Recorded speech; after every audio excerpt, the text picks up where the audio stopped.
How to log in to RunwayML application on your smartphone. Hey everyone, welcome back to Wake&Tech. If you are trying to sign into your RunwayML mobile app, then the first thing to do is to launch open the Runway application on your smartphone, and once you're inside this main homepage or the welcome screen, tap on the login button to log into your existing account at the bottom.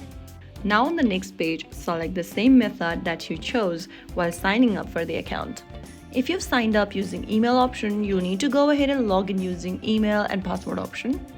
If you've signed up using Google or Apple, choose the same method here as well. Since I signed up using the email option, I'm just gonna have to type in my registered email address in the first field. On the next field, write down the correct password for your account. If you don't remember your password, tap the Forgot Password link at the bottom of the screen and follow through the password reset process.